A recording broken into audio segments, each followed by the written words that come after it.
Ratio के concept में आज हम लोग टाइप 7 में पढ़ेंगे और टाइप 7 में समान अनुपात निकालने पर प्रश्न है। क्या कह रहा है?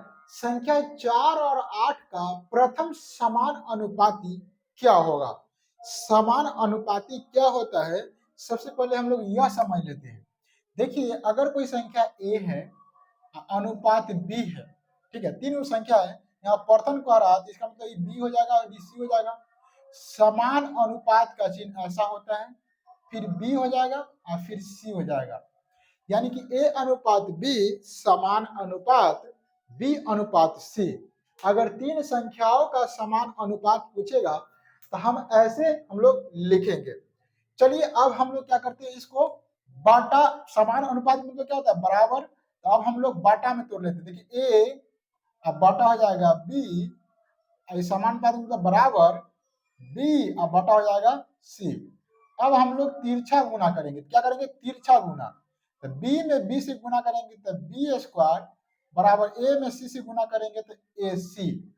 तो याद रखिएगा, तीन संख्याओं के समान अनुपात के लिए आप यह रिजल्ट को याद रखिएगा, बी स्क्वायर बराबर ए सी। इसी से आसानी से बन जाएगा, इसको याद रखना है। देखिए यहाँ पर कह रहा है कि संख्या इतना और इतना का प्रथम समान अनुपाती क्या है? प्रथम, यानी कि ए का मान निकालना है। बी और सी यहाँ पर दिया हुआ है, इसमें डाल दीजिए। बी का मान कितना दिया हुआ है? 4। तो 4 का स्क्वायर बराबर ए निकालना है, सी का मान दिया हुआ कितना? 8। तो 8 गुना ए, हमको ए का मान निकालना है। 8 गुना ए बराबर क्या हो जाएगा? 4 गुना 4, 4 का स्क्वायर, ठीक है। इस 4 से कटेगा 4 दूना 8, 2 से कटेगा 2 दूना 4, यानी कि ए का मान निकल जाएगा 2, जो कि ऑप्शन नंबर डी में है। तो संख्या 4 और 8 का प्रथम समान अनुपाती 2 होगा, ठीक है। आगे देखते हैं, संख्या 0.4 और 0.9 का मध्य समान अनुपाती पूछ रहा है। मतलब तीन गो संख्या है लेकिन बीच वाला इसमें पूछ रहा है, यानी कि यह जो मान होगा ये का मान होगा, ये जो मान होगा ये सी का मान होगा। तो हमें मान चाहिए बी का। किसका मान चाहिए? बी का मान चाहिए। तो यहाँ पर देखिए हम रिजल्ट निकाले हैं बी स्क्वायर बराबर ए सी। तो हमें तो बी का मान चाहिए, लेकिन यहाँ पर बी स्क्वायर है तो ए स्क्वायर बराबर के इस साइड आएगा तो आपको भी पता है कि क्या हो जाएगा? रूट में बन जाएगा। स्क्वायर बराबर क्या आएगा? इस साइड तो रूट में हो जाएगा। बी का मान निकलेगा। अब यहाँ पर मान रख दीजिए। ए का मान कितना है? 0.4, अब बी का मान 0.9, तो गुना करेंगे तो 0.9 चौक 36 हो जाएगा। रूट से बाहर निकालेंगे तो क्या होगा? 0.6 होगा। कैसे 6 होगा? तो 36 का वर्गमूल होता है 6, ठीक है। और जब दशमलव के बाद देखिएगा रूट के अंदर में 2 गो डिजिट हो तो बाहर निकलने के बाद दशमलव के बाद 1 गो डिजिट होगा। तो यहाँ पर 2 गो है तो यहाँ पर 1 होगा। तो 0.6 इसका हो जाएगा समान अनुपाती, मध्य समान अनुपाती, जो कि ऑप्शन नंबर डी में दिया गया है। अगला क्वेश्चन देखते हैं, 6 और 12 का तृतीय समान अनुपाती क्या होगा? 6 और 12 का तृतीय समान अनुपाती पूछ रहा है, यानी कि यह ए का मान है और ये क्या मान है? बी का मान है। हमें सी का मान पता है करना है। देखिए यही फॉर्मूला बैठाइए, तीन गो के लिए हमेशा ये वाला बैठाइएगा। क्या? बी स्क्वायर बराबर ए सी। तो बी का मान दिया हुआ है 12, यानी कि 12 गुने 12, 12 का स्क्वायर। ए का मान दिया हुआ है कितना? 6, और सी का मान हमें निकालना है। 6 से कटेगा 6 दूना 12, यानी कि सी का मान हो जाएगा 12 दूना 24।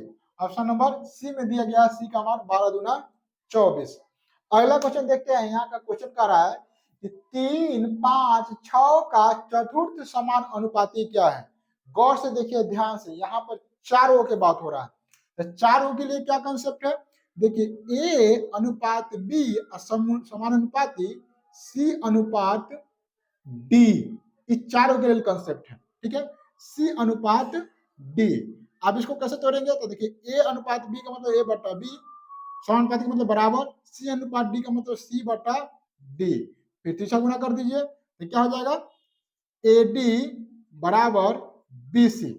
ए डी बराबर बी सी, इस 4 के लिए ही नियम है। चलिए अब यहाँ पर मान रखिए, जो जो मान दिया हुआ है मान रखिए, बाकी बात जो बचा हुआ है निकालिए। तो यहाँ पर ये दिया हुआ चतुर्थ निकालना है, चतुर्थ। तो ए का मान दिया हुआ है, बी का मान दिया हुआ है, सी का मान दिया हुआ है। तो ए का मान है 3, डी का मान निकालना है, बी का मान है 5 और सी का मान है 6, तो डी निकालना है। तो 3 से कटेगा ही, 3 दूना 6, तो डी का मान हो जाएगा 5 दूना 10। 10 कहाँ पर है? 10 है ऑप्शन नंबर ए में, तो ऑप्शन नंबर ए क्या हो जाएगा? सही हो जाएगा। तो ऐसे हम लोग समान अनुपाती के कंसेप्ट पर समान अनुपाती के प्रश्न को बनाते हैं।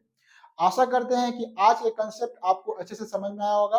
वीडियो अच्छा लगा है तो वीडियो को लाइक करें, अपने दोस्तों में शेयर करें और इसी प्रकार का बेहतरीन कंसेप्ट के लिए हमारे चैनल को सब्सक्राइब कर लीजिए। मिलते हैं किसी अन्य क्लास में, तब तक के लिए जय हिंद।